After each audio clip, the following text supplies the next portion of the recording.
이 시간에는 토마스 왓슨의 신학의 체계에서 그가 가르치는 이 칭의에 관한 내용입니다.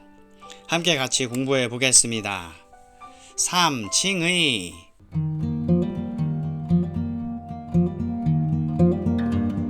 로마서 3장 24절.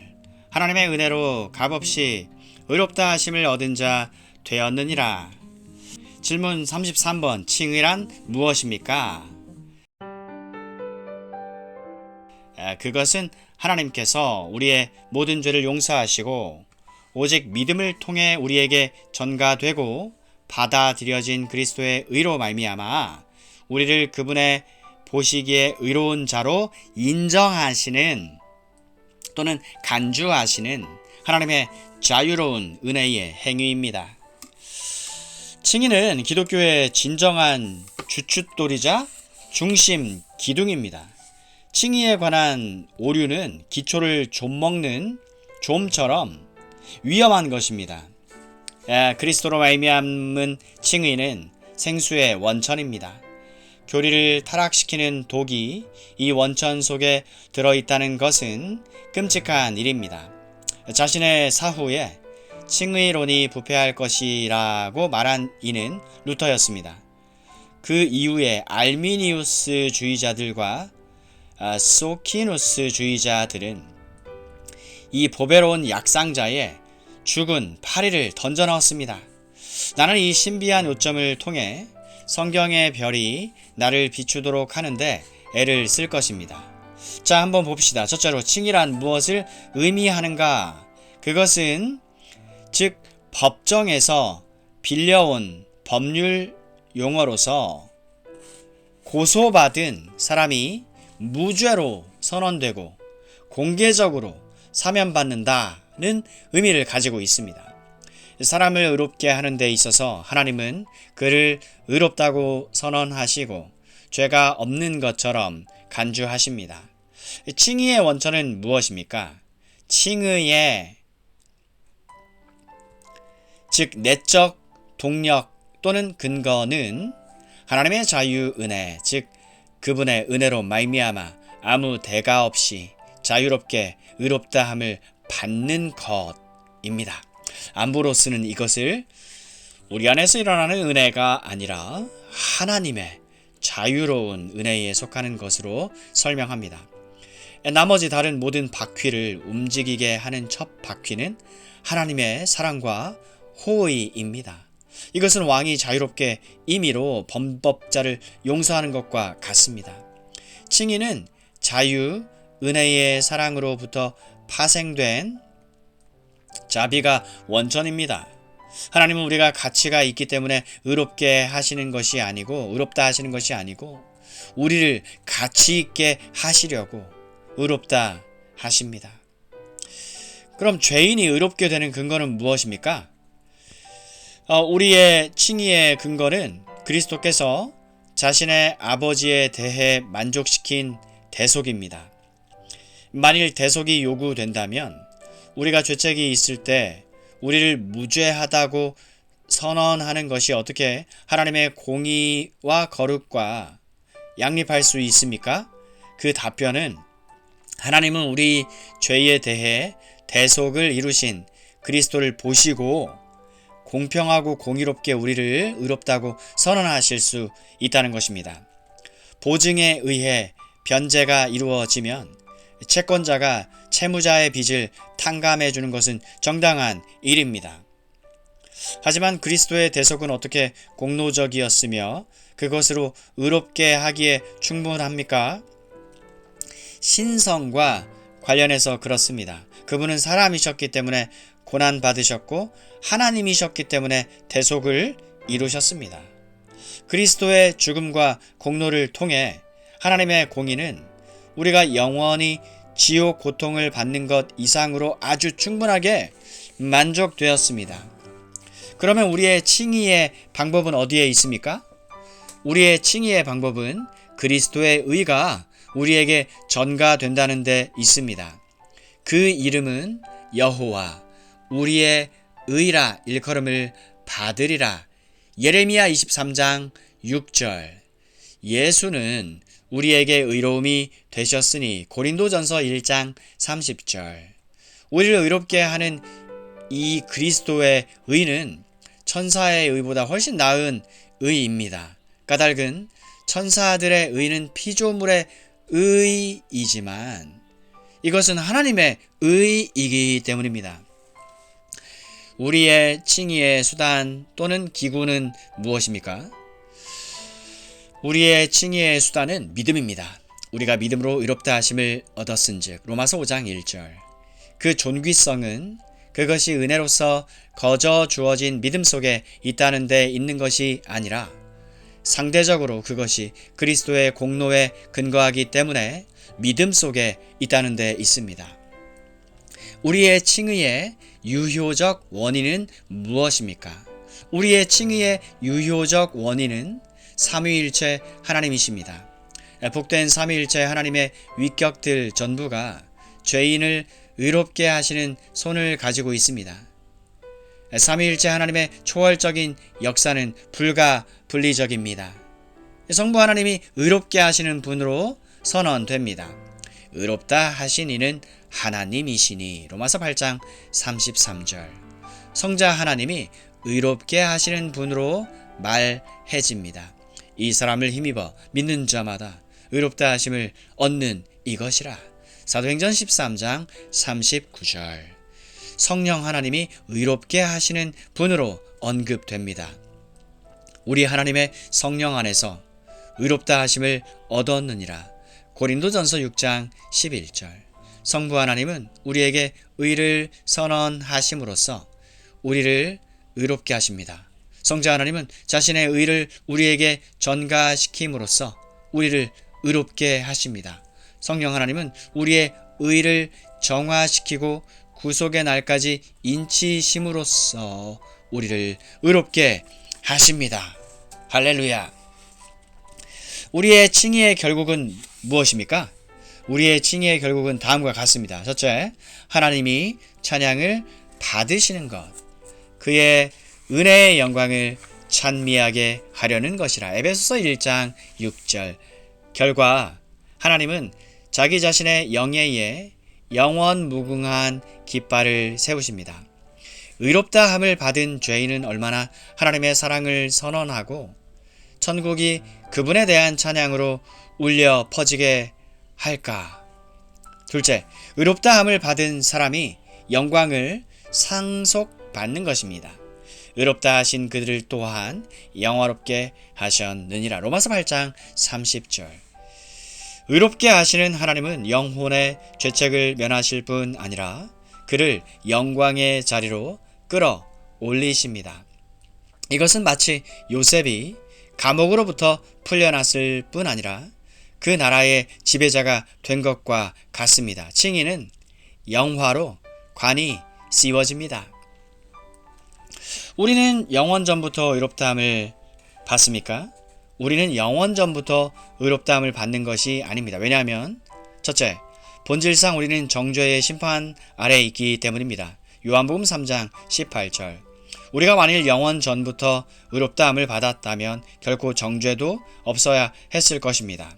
둘째, 성경은 믿고 회개하는 사람들에게 칭의를 보장하기 때문입니다. 너희가 회개하고 돌이켜 너희 죄 없이 함을 받으라. 사도행전 3장 19절. 그러므로 그들이 회개할 때까지는 그들의 죄는 제거되지 아니하고 그들의 인격은 의롭다함을 받지 못합니다. 하나님이 우리의 회개 때문에 우리를 의롭게 하신 것이 아니지만 회개가 없으면 그것은 불가능합니다. 율법 폐기론자들은 우리는 영원전부터 의롭다함을 받았다고 잘못 주장합니다. 이 교리는 모든 오류의 문을 열게 하는 열쇠입니다. 그들이 회개와는 상관없이 영원전부터 의롭다함을 받는다면 그들이 범하지 않기 위해 조심하는 죄가 어디에 있겠습니까? 파트 2. 그 적용에 대해 말하기 전에 나는 칭의에 관한 4가지 원칙 내지 입장을 밝히고자 합니다. 첫째, 칭의는 의롭다함을 받은 사람에게 실제적인 유익을 제공합니다. 보증인을 통해 이루어진 보상으로 말미암아 채무자의 빚이 탕감되고 변제되는 것은 채무자에게 주어지는 실제적 유익입니다. 의의 옷과 의의 면류관은 실제적 유익들입니다. 둘째, 모든 신자들은 똑같이 의롭다함을 받습니다. 칭의는 어떤 사람들에게 적용된 것 이상으로 다른 사람에게 적용되지 않습니다. 은혜의 정도는 차이가 있지만 칭의의 정도에는 차이가 없습니다. 어떤 사람이 다른 사람보다 더 많이 의롭다함을 받는 것이 절대로 아닙니다. 가장 연약한 신자도 가장 강한 신자와 똑같이 완전하게 의롭다함을 받습니다. 막달라 마리아는 동정녀 마리아와 똑같이 의롭다함을 받았습니다. 이것은 연약한 신자에게 힘이 될 수 있습니다. 여러분이 단지 한 드라크마의 믿음밖엔 없다고 하더라도 그리스도 안에서 최고의 지위를 차지하는 사람과 똑같이 진실로 의롭다함을 받습니다. 셋째, 하나님이 의롭다 하는 자는 누구나 하나님이 거룩하게 하십니다. 하하. 씻음과 거룩함과 의롭다 하심을 얻었느니라. 고린도전서 6장 11절. 교황주의자들은 개신교들을 혹평합니다. 그들은 죄 안에 계속 거하는 사람들이 의롭게 된다고 주장합니다. 반면에 모든 우리 개신교 신학자들은 칭의로 말미암아 전가된 의와 성화로 말미암아 주어진 의는 불가분리적으로 연합되어 있다고 주장합니다. 참으로 거룩은 우리 칭의의 원인이 아니고 그 동반자입니다. 하나님이 백성들을 의롭게 하시면서 그들을 여전히 죄 가운데 두신다고 상상하는 것은 불합리합니다. 만일 하나님이 백성들을 의롭게 하시고 그들을 거룩하게 하시지 못한다면 그분은 자신이 영화롭게 하실 수 없는 사람들을 의롭게 하신 것이 됩니다. 거룩하신 하나님은 죄인을 자신의 품속에 두실 수 없습니다. 금속은 왕의 각인이 그 위에 찍히기 전에 먼저 재련되는 법입니다. 마찬가지로 영혼은 하나님이 그 위에 칭의의 직인을 찍으시기 전에 먼저 거룩으로 정화됩니다. 넷째, 칭의는 즉 상실될 수 없는 것입니다. 그것은 고정되어 있는 영원한 사실로서 결코 상실될 수 없습니다. 알미니우스 주의자들은 칭의로부터 벗어날 수 있다고 주장합니다. 그들에 의하면 오늘 의롭다함을 받은 사람이 내일은 의롭지 못할 수 있습니다. 오늘 베드로가 내일 유다가 됩니다. 오늘 그리스도의 지체가 내일 사단의 수족이 됩니다. 이것은 가장 불합리한 교리입니다. 의롭다함을 받은 사람은 은혜의 정도에서 떨어지고 그들의 첫사랑을 잃어버리고 한동안 하나님의 사랑을 상실할 수는 있지만 그들의 칭의를 잃어버리지는 않습니다. 만일 그들이 의롭다함을 받는다면 그들은 택함 받은 것입니다. 그러므로 그들은 그들의 선택만큼 택함을 받은 것만큼 그들의 칭의 역시 떨어질 수 없습니다. 만일 그들이 의롭다함을 받는다면 그들은 그리스도와 연합하는 것입니다. 그런데 어떻게 그리스도의 지체를 잘라낼 수 있습니까? 만일 어떤 의롭다함을 받은 사람이 그리스도로부터 떨어질 수 있다면 모든 사람이 다 그렇게 될 것입니다. 그렇게 되면 그리스도는 몸 없는 머리가 되어버릴 것입니다. 적용 첫 번째. 여기서 우리 안에는 우리를 의롭게 할 수 있는 것이 전혀 없습니다. 우리 바깥에 있는 어떤 것이 우리를 의롭게 한다는 사실을 주목합시다. 우리 안에 의가 있다면 그것은 내재적인 것이 아니고 전부 전가된 것입니다. 우리는 땅에서 별을 바라보는 것만큼 우리의 의 속에서 칭의를 바라보는 것은 멀다고 볼 수 있습니다. 교황주의자들은 우리는 행위로 의롭게 된다고 말합니다. 하지만 사도 바울은 그것을 논박합니다. 왜냐하면 그는 행위에서 난 것이 아니니 이는 누구든지 자랑치 못하게 함이니라. 에베소서 2장 9절이라고 말하기 때문입니다. 교황주의자들은 거듭나지 않은 인간에 의해 행해진 행위는 참으로 그를 의롭게 할 수 없지만 거듭난 사람에 의해 행해진 행위는 그를 의롭게 할 수 있다고 말합니다. 이것은 사례와 이성 양자 모두에 의해 입증되고 있는 것처럼 정말 거짓입니다. 사례에 의한 입증. 아브라함은 거듭난 사람이었습니다. 하지만 아브라함은 행위로 의롭다함을 얻은 것이 아니라 믿음으로 의롭다함을 얻었습니다. 아브라함이 하나님을 믿음에 이것이 저에게 의로 여기신 바 되었느니라. 로마서 4장 3절. 이성에 의한 입증. 우리를 더럽히는 행위들이 어떻게 우리를 의롭게 할 수 있습니까? 우리의 의는 다 더러운 옷 같으며 이사야 64장 6절. 선행은 칭의 앞에서 가는 안내자가 아니라 그것을 뒤따르는 시녀입니다. 하지만 야고보 선생은 아브라함은 행함으로 의롭다함을 받았다고 말하지 않습니까? 이 답변은 쉽습니다. 행위는 사람들 앞에서 우리가 의롭다함을 받은 것을 선언하지만 그것이 하나님 앞에서 우리를 의롭게 만드는 것은 아닙니다. 행위는 우리의 칭의의 증거이지 원인은 아닙니다. 결과이지 원인은 아니다.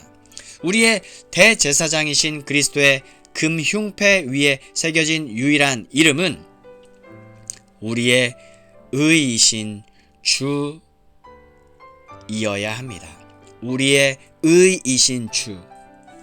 적용 두 번째, 권면에 대하여. 첫째, 풍성한 은혜와 보배로운 피로 말미암아 우리를 의롭게 하시는 길을 허락하신 하나님의 무한하신 지혜와 선하심을 찬양합시다. 우리 모두는 죄책에 깊이 연루되어 있었습니다. 우리 중 어느 누구도 죄책이 없다고 변명할 수 없습니다. 죄책으로 말미암아 우리는 사망의 형벌 아래에 놓여 있습니다.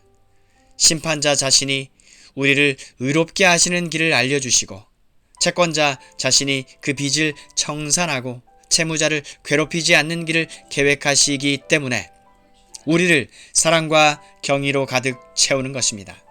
천사들은 상실한 인간을 의롭게 하고 구원하는 이 새로운 길 속에 있는 자유은혜의 신비를 찬양합니다. 베드로전서 1장 12절. 그렇다면 거의 그것에 참여하고 있고 그 유익을 향유하는 우리가 사도와 같이 깊도다 하나님의 지혜와 지식의 부요함이여 라고 외쳐서는 안 됩니까? 둘째, 이 고상한 칭의의 특권을 위해 수고하십시오. 길르앗산에는 향나무가 있습니다. 그리스도는 우리의 칭의의 대가로서 자신의 피를 흘리시고 우리를 의롭게 하시기 위해 우리에게 자신과 자신의 모든 공로를 제공하십니다. 그분은 우리를 자신에게 나아오도록 초청하십니다.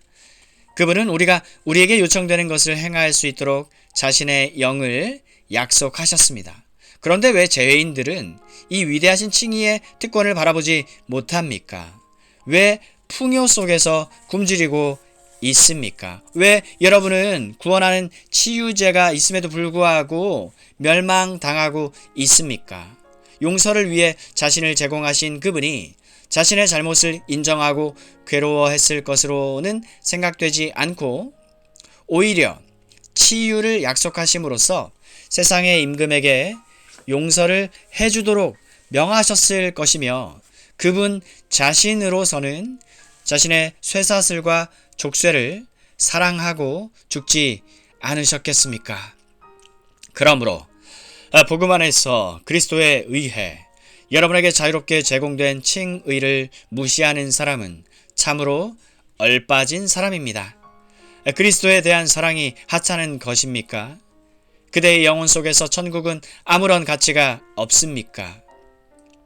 그렇다면 그리스도의 피를 통해 주어지는 칭의를 고대하십시오. 칭의의 필연성을 주목하십시오.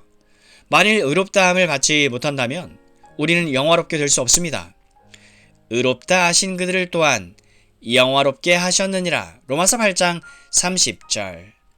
법을 어긴 자, 모든 재산을 몰수당한 자는 그가 이전에 가졌던 권리와 자유를 회복하려면 그의 임금과 먼저 화해해야 합니다. 마찬가지로 우리는 하나님의 아들들의 해방을 회복하고 아담 안에서 상실해버린 행복에 대한 권리를 획득하려면 우리는 먼저 우리 죄를 용서받아야 합니다. 하나님과의 화목 속에 들어가야 합니다. 칭의의 유익과 이득을 주목하십시오. 칭의를 통해 우리는 우리 양심의 평화를 누립니다. 이것은 어떤 임금이 그의 면류관 속에 달고 있는 보석보다 더 소중한 것입니다. 그러므로 우리가 믿음으로 의롭다 하심을 얻었은즉 우리 주 예수 그리스도로 말미암아 하나님으로 더불어 화평을 누리자. 로마서 5장 1절. 평화는 우리의 모든 고통을 완화시킬 수 있는 것으로서 우리의 물을 포도주로 만드는 것입니다. 자신을 보호하는 하나님의 권능을 가지고 있고 자신을 평안케 하는 하나님의 화평을 가지고 있는 의롭다함을 받은 사람은 얼마나 행복합니까? 칭의로부터 흘러나오는 평화는 죽음과 지옥의 공포를 막아주는 해독제입니다. 의롭다 하신 이는 하나님이시니 누가 정죄하리요. 로마서 8장 33절 34절. 그러므로 그리스도로 말미암은 이 칭의를 위해 수고하십시오. 이 특권은 그리스도를 믿는 믿음으로 얻어집니다. 이 사람을 힘입어 믿는 자마다 의롭다 하심을 얻는 이것이라. 사도행전 13장 39절. 이 예수를 하나님이 그의 피로 인하여 믿음으로 말미암는 화목 제물로 세우셨으니. 로마서 3장 25절.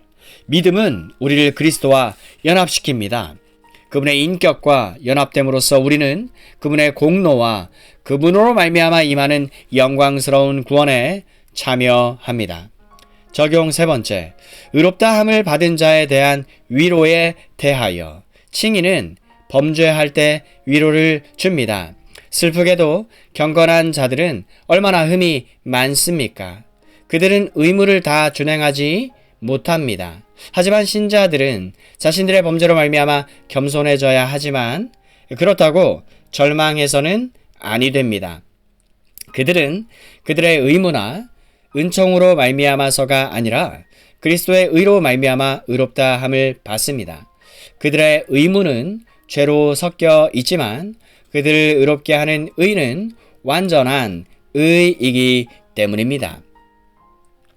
칭의는 둘째, 악의에 찬 비난에 대해서 위로를 줍니다. 세상은 하나님의 백성들이 교만하고 위선적이라고 비난합니다. 세상은 이스라엘을 괴롭게 합니다. 하지만 사람들이 경건한 자들을 아무리 비난하고 정죄한다고 할지라도 하나님은 그들을 의롭게 하시고 그분이 지금 그들을 의롭게 하신 것처럼 심판날에도 그들을 공개적으로 의롭다 하시고 사람들과 천사들 앞에서 그들을 의인으로 선포하실 것입니다. 하나님은 의롭고 거룩하신 심판자로서 이전에 의롭다 하신 그의 백성들을 절대로 정죄하지 않으실 것입니다. 빌라도는 의롭다 하시는 그리스도에 대해 나는 그에게 아무 잘못이 없다고 말하였지만 그 후 그는 그분을 정죄하였습니다. 그러나 공적으로 그의 성도들을 의롭다 하시는 하나님은 그들을 절대로 정죄하지 않으실 것입니다. 왜냐하면 그분은 의롭다 하신 그들을 또한 영화롭게 하시기 때문입니다. 할렐루야. 아멘. 감사합니다, 하나님.